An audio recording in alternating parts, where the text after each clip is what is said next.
ইকেডের ষষ্ঠ ল্যাব ক্লাসে সবাইকে স্বাগত জানাচ্ছি।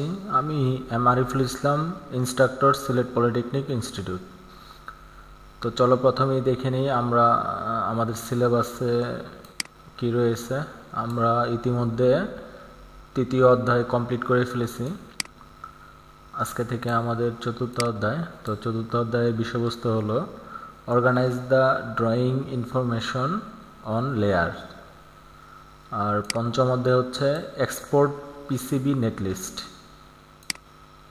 ষষ্ঠ অধ্যায় create a simple PCB layout. তো আসলে এই বিষয়গুলো এখানে যে চতুর্থ এবং পঞ্চম এই অধ্যায়ের বিষয়গুলো আমরা যদি শিখতে চাই তাহলে আমাদেরকে আসলে পিসিবি ডিজাইন করতে হবে। আর পিসিবি ডিজাইন করার জন্য প্রথমত আমাদের উচিত একটি সার্কিট তৈরি করা এবং সেটাকে পিসিবিতে রূপান্তর করা। তো সেজন্য আমরা প্রথমে একটা সার্কিট তৈরি করে নিব। এখানে যেটা বলতেছে যে create a simple PCB layout, এটা তৈরি করার জন্য আমরা একটা সার্কিট চুজ করব এবং সেই সার্কিটের পিসিবি লেআউট তৈরি করব। এবং এর পিসিবি লেআউট তৈরি করতে যে আমরা অলরেডি এই বিষয়গুলো সম্পর্কে পরিচিত হয়ে যাব, বিভিন্ন লেয়ার সম্পর্কে ধারণা পেয়ে যাব। তো এই ক্লাসটি দুটি ভাগে বিভক্ত, আমাদের চতুর্থ, পঞ্চম এবং ষষ্ঠ দুটি ল্যাবে বিভক্ত। এই দুইটা ল্যাবের মাধ্যমে আমরা এই তিনটা অধ্যায়কে কভার করার চেষ্টা করব। তো প্রথমেই আমাদের একটা সার্কিট চুজ করতে হবে। তো আমি 555 আইসি দিয়ে একটা পালস জেনারেটর সার্কিট চুজ করছি। আমরা এটাই বানানো শিখব। তো 555 আইসি সম্পর্কে তোমাদের হয়তো ধারণা আছে, এটা তোমাদের ইলেকট্রনিক ডিভাইস অ্যান্ড সার্কিট 2 বইতে দেয়া ছিল বিস্তারিত। তো আমি আর একটু আলোচনা করে নিচ্ছি। এটা হচ্ছে একটা বেসিক ব্লক ডায়াগ্রাম। তো এখানে দেখতে পাচ্ছ দুটা কম্পারেটর রয়েছে, এগুলো হচ্ছে অ্যানালগ কম্পারেটর। আর একটা ফ্লিপ ফ্লপ আছে, এখানে এসআর ফ্লিপ ফ্লপ। আর এখানে আউটপুট নেওয়া হয়েছে কিউবার থেকে। আইসির 8টা পিন, সেখান থেকে 8 নম্বর পিনটা হচ্ছে ভিসিসি সাপ্লাই। এর সাপ্লাই হিসেবে 5 থেকে 15 ভোল্ট দেওয়া যায়। আর 1 নম্বর পিন হচ্ছে গ্রাউন্ড। এখানে আরেকটা বিষয়, এটার নামটা হচ্ছে 555 আইসি। এর কারণ হচ্ছে এই আইসির ভিতরে 3টা 5 কিলো ওহমস মানের রেজিস্টার রয়েছে এবং এটা দ্বারা কি ভোল্টেজ ড্রপ নেটওয়ার্ক তৈরি করা হয়েছে। এর জন্য এর নাম হচ্ছে 555। তো মনে করো আমরা সার্কিটে পাওয়ার হিসেবে আমরা 6 ভোল্ট দিব। 6 ভোল্ট যদি দেই আর এখানে রেজিস্টর 3টা যেহেতু সমান মানের, তাহলে এই রেজিস্টর প্রত্যেকটাতে ভোল্টেজ ড্রপ সমান হবে, অর্থাৎ প্রত্যেকটাতে 2 ভোল্ট করে ড্রপ হবে। এবং গ্রাউন্ড থেকে যদি আমরা মেজার করি, এখানে আমরা পাবো 2 ভোল্ট, এখানে পাবো 4 ভোল্ট এবং এখানে পাবো 6 ভোল্ট। আচ্ছা, এখানে আরেকটা ব্যাপার, কম্পারেটর 1।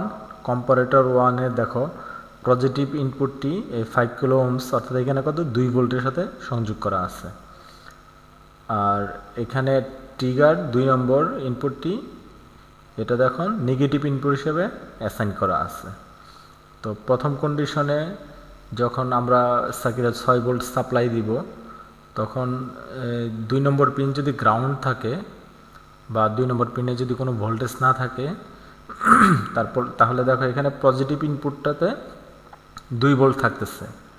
তো পজিটিভ ইনপুটে যদি 2 ভোল্ট থাকে তাহলে কি হবে, এই কম্পারেটর আউটপুটটা 1 হবে, যেহেতু পজিটিভে ভোল্টেজ বেশি আছে। এখানে 0 ভোল্ট, এখানে 2 ভোল্ট, তাহলে S = 1 হচ্ছে। আচ্ছা, আর কম্পারেটর 2-তে খেয়াল করো যে কম্পারেটর 2 এর একটা ইনপুট এখান থেকে আসছে। এখানে আমরা জানি এখানে যদি 2 ভোল্ট হয়, এখানে 4 ভোল্ট। তো 4 ভোল্টটা নেগেটিভে, আর পজিটিভ ইনপুটটা এটা কোথায় আছে দেখো 6 নম্বর পিনে।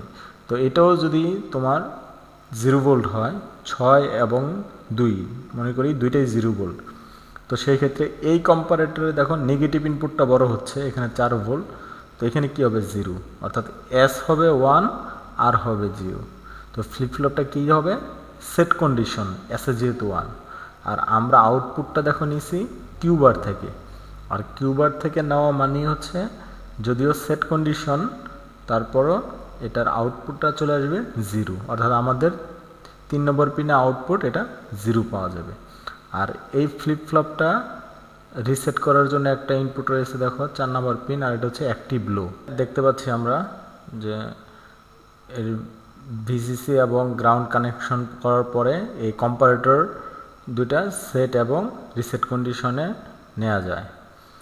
আর এখানে আরেকটা ব্যাপার যে এই 2 নম্বর ইনপুটে যদি আমরা একটা ক্যাপাসিটর সংযোগ করে দেই, তাহলে এই ক্যাপাসিটরটা যদি একটা রেজিস্টরের মাধ্যমে আস্তে আস্তে এটা চার্জ হতে থাকে, তাহলে এটা এক সময় কি হবে, এই এখানে যেটা 2 ভোল্টের চাইতে যদি উপরে চলে যায়, তাহলে নেগেটিভ ইনপুটটা ভোল্টেজ যদি বেশি হয়ে যায়, মনে করি এখানে 2.1 ভোল্ট হয়ে যায়, তাহলে আমার নেগেটিভ ইনপুটটা মাইনাসটা বড় হয়ে যাবে, তাহলে এখানে কি হবে, সেটটা 0 হয়ে যাবে।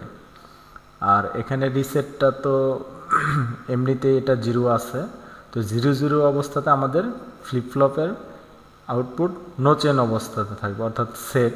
আর সেট থাকার কারণে কিবোর্ডটা হয়ে যাবে 0।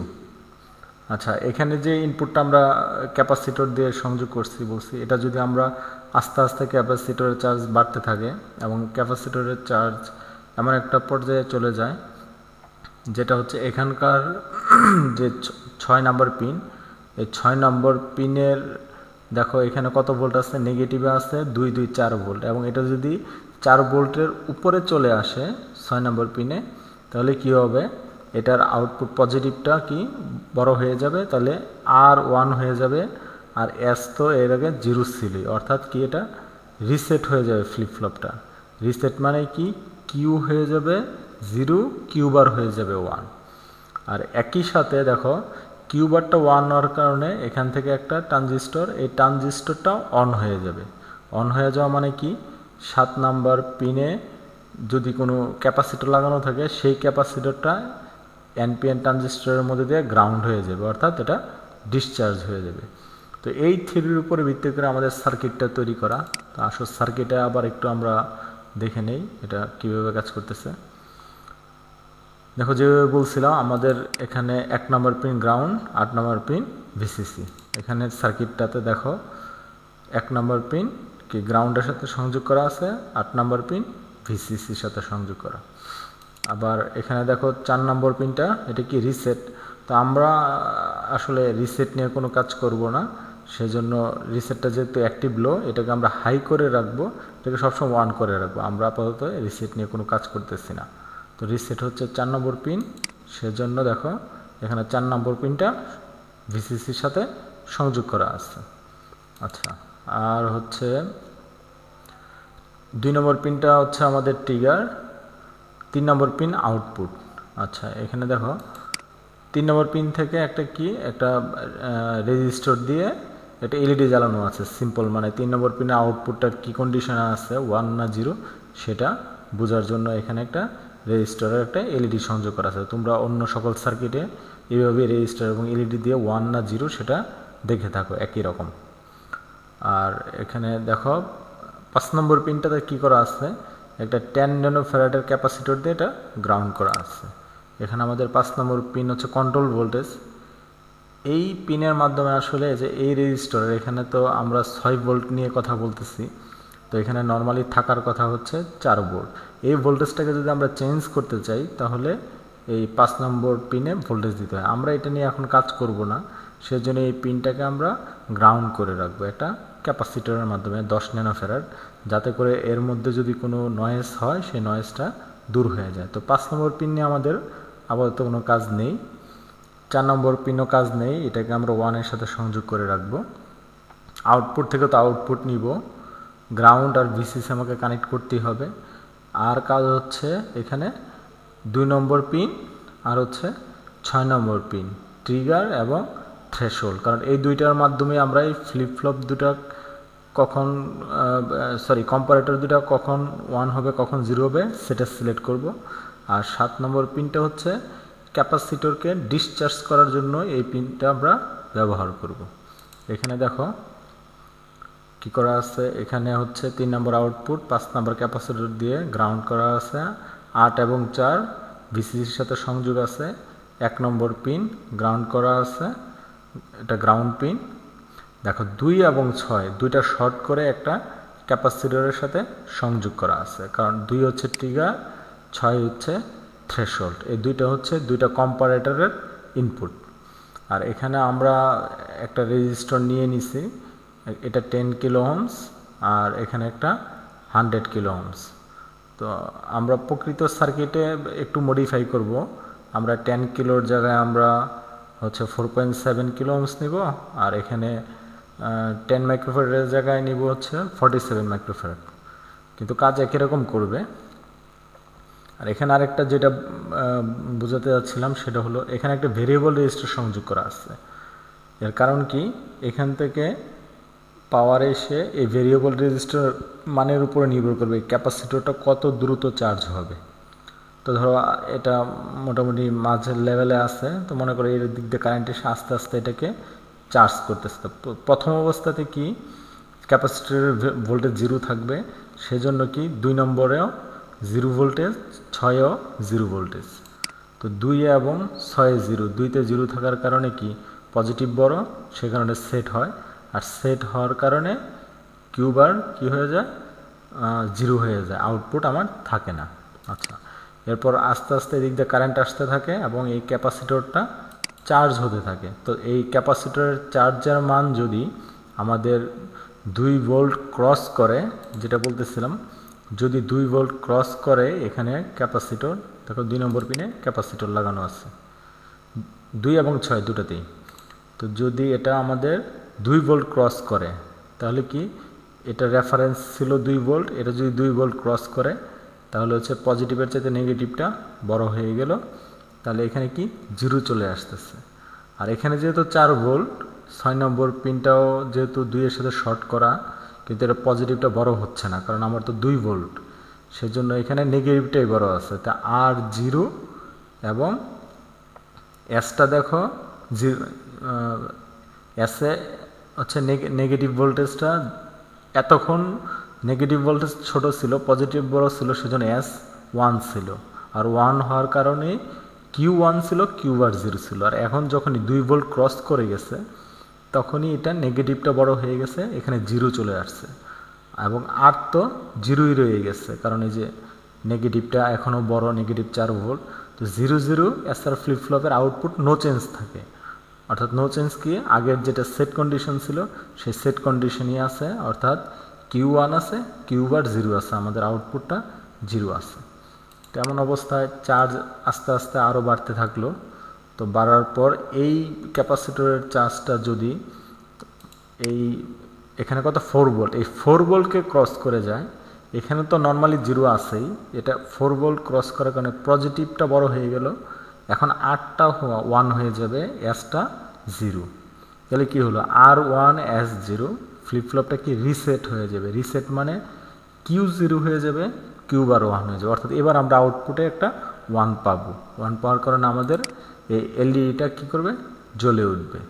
আচ্ছা, তো এলইডি জ্বলার সাথে সাথেই এখানে দেখো আউটপুটটা যেহেতু 1 হয়ে গেছে, সাথে সাথে কি আমাদের এই ট্রানজিস্টরটাও 1 হয়ে গেছে। এই ট্রানজিস্টর বেজে কারেন্ট পাওয়ার কারণে এটা অন হয়ে যাবে। আর দেখো এই সাথের সাথে আমাদের আসলে ক্যাপাসিটরটা সংযোগ করা আছে, এই যে সাথের সাথে একটা রেজিস্টর দিয়ে একটা এই ক্যাপাসিটর সংযোগ করা আছে, অর্থাৎ ক্যাপাসিটরের এখানে গ্রাউন্ড, এখানে পজিটিভ। এই পজিটিভটা কি এই রাস্তায় যে সাত দিয়ে ঢুকে এটা এই ট্রানজিস্টর হয়ে গ্রাউন্ড হয়ে যাবে। তাহলে কি এই ক্যাপাসিটরটা আমাদের এই রাস্তায় ডিসচার্জ হইতে থাকবে। আর এখানে যেহেতু রেজিস্টর আছে, তো এটা দ্রুত ডিসচার্জ হইতে পারবে না, এটা ডিসচার্জ হইতে একটু সময় নিবে। তো যতটুকু সময় লাগবে এটা ডিসচার্জ হতে, ততটুকু সময় ধরে কি হবে, আমরা এখানে আউটপুটটা পাবো। অর্থাৎ এই ফ্লিপ ফ্লপটা যে রিসেট কন্ডিশনে ছিল সেটা থাকবে। যখন ক্যাপাসিটরটা ফুললি ডিসচার্জ হয়ে যাবে, তখন কি হবে, এই এখান থেকে দেখো যখন এটা 2 ভোল্টের নিচে নেমে আসবে, তখনই কি হবে, তখন এটা 0 হয়ে যাবে। 2 ভোল্টের নিচে নামলে এটা বেশি বড় হয়ে যাবে, এটা কম ভোল্টে নেমে আসবে। আর এটা প্লাস যখন 2 ভোল্ট পাবে, এখানে 2 এর চেয়ে কম পাবে, সাথে সাথে SA1 চলে আসবে। এবং SA1 চলে আসলে ফ্লিপ ফ্লপ সেট মানেই কিউ বারে 0 হয়ে যাবে। আর 0 হয়ে গেলে আমাদের আউটপুটটা অফ হয়ে যাবে। আর এখানে 0 থাকার কারণে ট্রানজিস্টরটা অফ হয়ে যাবে, যার কারণে এই ক্যাপাসিটরটা পুনরায় চার্জ হওয়া শুরু হবে। তো এই ঘটনাটা বারবার ঘটতে থাকবে, ক্যাপাসিটর চার্জ হতে থাকবে, ডিসচার্জ হতে থাকবে। এইভাবে একসময় আমরা এই এলইডিটা আমরা দেখতে পারবো যে বারবার জ্বলতেছে নিভতেছে, জ্বলতেছে নিভতেছে। তো এই সার্কিটটাই আজকে আমরা তৈরি করব। তো প্রক্রিয়া আছে, আমার কী কী লাগবে, একটা আইসি লাগবে, আমার একটা রেজিস্টার লাগবে 4.7K, এটার পরিবর্তে নিব। আর 220 না, আমরা এখানে 330 ওহমস নিব। আর 100K ভেরিয়েবল নিব। এখানে 10 ন্যানোফ্যারাড ক্যাপাসিটর নিব। আর হচ্ছে একটা 47 মাইক্রোফ্যারাড ক্যাপাসিটর নিব। তো প্রথমেই আমরা আমাদের ইক্যাডের সফটওয়্যার থেকে পিক ডিভাইসে যাব। আমি এখানে আইসির জন্য 555 লিখব, তাহলে আইসিটা চলে আসবে। এটাকে ডাবল ক্লিক করে অ্যাড করে নিলাম। আমাদের লাগবে একটা 4.7 ইউ লিখলেই মাইক্রোফ্যারাড হয়ে যাবে। আমরা এখানে ক্যাপাসিটর চুজ করব। আর সাব ক্যাটাগরি থেকে আগের মতোই রেডিয়াল ইলেকট্রিক, এখানে দেখো 4.7 16 ভোল্ট, এটা সিলেক্ট করব আমরা। আমাদের আরেকটা ক্যাপাসিটর লাগতেছে 10 ন্যানোফ্যারাড। এখান থেকে আমরা সিরামিক ডিস্ক টাইপটা চুজ করব, এই ক্যাপাসিটরটা নিয়ে নিব। তো আমাদের দুটো ক্যাপাসিটর নেওয়া হয়ে গেছে, আইসি নেওয়া হয়ে গেছে। এখন রেজিস্টর আমাদের একটা লাগবে হচ্ছে 4.7K। এখান থেকে আমরা রেজিস্টর চুজ করব, সাব ক্যাটাগরি থেকে 0.6 ওয়াট রেজিস্টরটা নিয়ে নেব। তারপরে আমরা 330 না নিলেও হবে, এই রেজিস্টরটা আমরা এডিট করে আমরা 330 তৈরি করে ফেলবো। আমাদের লাগবে একটা ভেরিয়েবল রেজিস্টর, এটাকে বলা হচ্ছে পট, POT, পট পটেনশিওমিটার। এখান থেকে ভেরিয়েবল, এটা নিচের দিকে পাবো আমরা পট HG, এই ডিভাইসটা চুজ করব, পট HG। তারপর আমার লাগবে একটা এলইডি,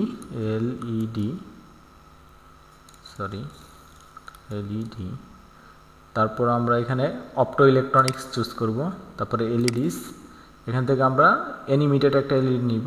আমরা গ্রিন এলইডিটা নিলাম, গ্রিন বা ইয়েলোটা নিলাম আমরা। আচ্ছা, তারপর প্রথমে আমরা আইসিটাকে নিয়ে এটাকে কানেক্ট করে এখানে রাখবো।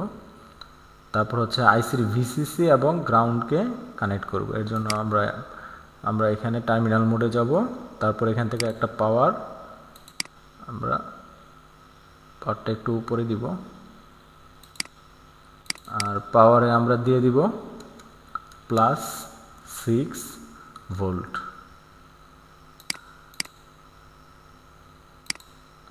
আমরা পাওয়ারটা কানেক্ট করে দিলাম।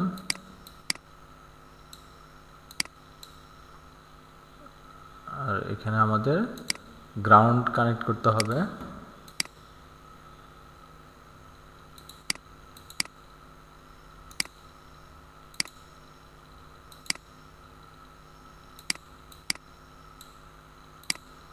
তো পাওয়ার এবং গ্রাউন্ড দুটো সংযোগ হয়ে গেছে। আর আমরা জানি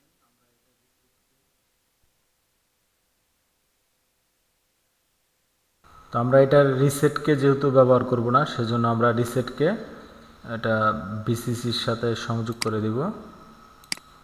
রিসেটকে আমরা ভিসিসির সাথে সংযোগ করে দিলাম। আর হচ্ছে আমাদের এখানে কিউ হচ্ছে আউটপুট 3 নম্বর পিন। তো 3 নম্বর পিনে আমরা একটা রেজিস্টার দিয়ে একটা এলইডি সংযোগ করব।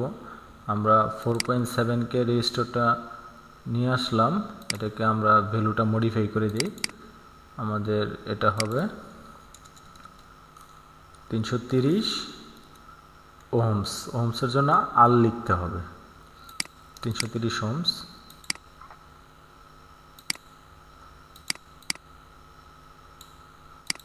তারপর আমরা এলইডিটা সংযোগ করে দেই।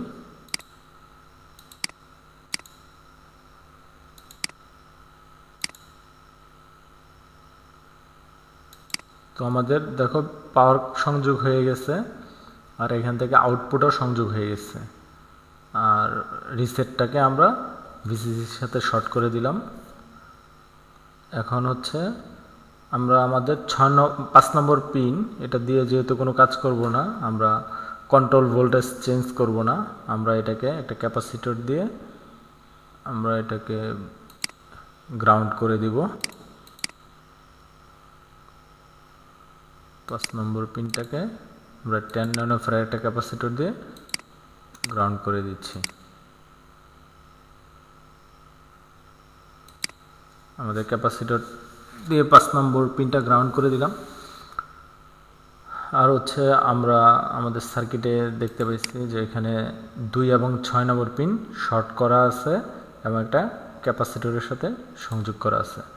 আমরা 2 এবং 6কে শর্ট করে নিলাম এবং এটাকে একটা ক্যাপাসিটরের সাথে সংযোগ করতে হবে। আমরা ক্যাপাসিটর নিয়ে আসছি, ক্যাপাসিটরটা এখানে সংযোগ করে দিচ্ছি।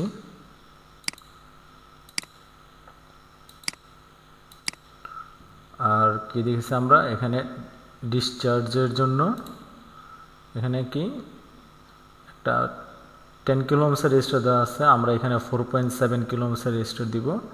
আর 7 এবং 2 এর মাঝে ভেরিয়েবল রেজিস্টারটা সংযোগ করব। আমরা এখানে 4.7 কে রেজিস্টারটা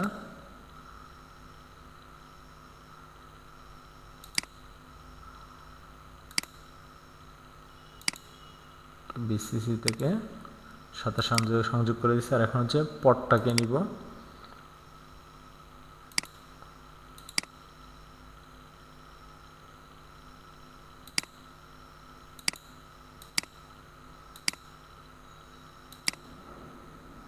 তো পটের যেহেতু 3টা পিন থাকে, একটা পিনকে আমরা যে কোনো এক প্রান্তে সংযোগ করে দিব।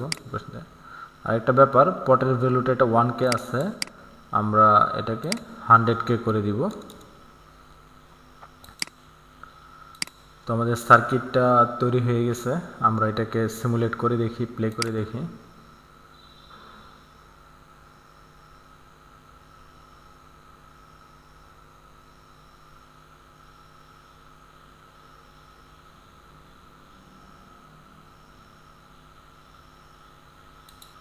তো দেখো সার্কিটটা আমাদের ব্লিঙ্ক করতেছে, এটা আউটপুট দিচ্ছে, একবার 1 একবার 0 হচ্ছে।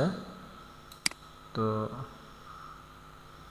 তার কারণ কি? কারণটা হচ্ছে এই ক্যাপাসিটরটা একবার চার্জ হচ্ছে একবার ডিসচার্জ হচ্ছে, সেজন্য আউটপুটটা এমন হচ্ছে। আর এখানে আমরা একটা ভেরিয়েবল রেজিস্টার নিয়েছি পটেনশিওমিটার।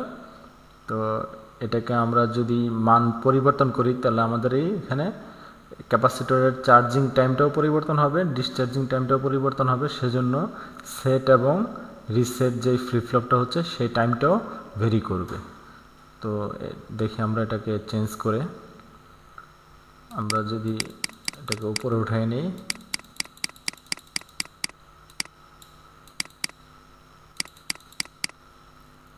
দেখো আমাদের পালসটা আরও অনেক দ্রুত হচ্ছে, মনে হচ্ছে যে জ্বলেই আছে বা নিভেই গেছে। একইভাবে এটাকে যদি আমরা নিচের দিকে নিয়ে আসি,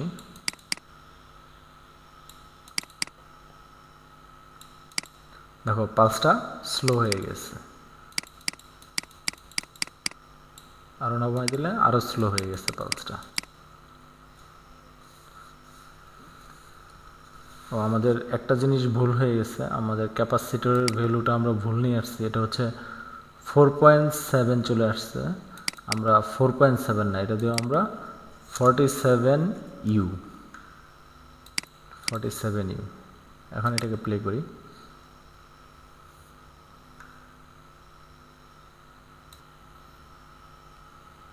তো দেখো এখন কত স্লো হয়ে গেছে। এটাকে আমরা যদি সামনের দিকে নেই, উপরের দিকে উঠাই, তাহলে আরো ফাস্টার পালস পাবো। দেখো এখন আরো ফাস্টার পালস হচ্ছে।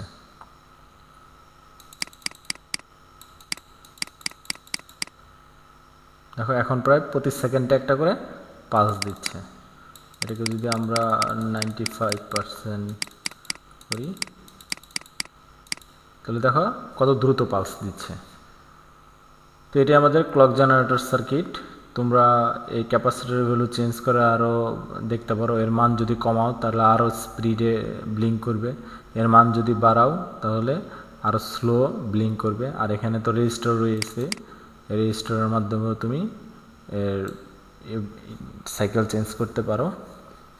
তো আজকে ল্যাব ক্লাসে আমাদের এটাই উদ্দেশ্য ছিল, আমরা আমাদের ক্লক জেনারেটরের আমরা স্কেমেটিক সার্কিটটা ড্রয়িং করে ফেলেছি। আগামী ল্যাব ক্লাসে আমরা এই সার্কিটের পিসিবি তৈরি করার জন্য কী কী করতে হবে সেটা আমরা শিখব। তো আজকে তোমরা সবাই এই কাজটা করো, নেক্সট দিন আমরা এটা পিসিবি তৈরি করব। সবাইকে ধন্যবাদ।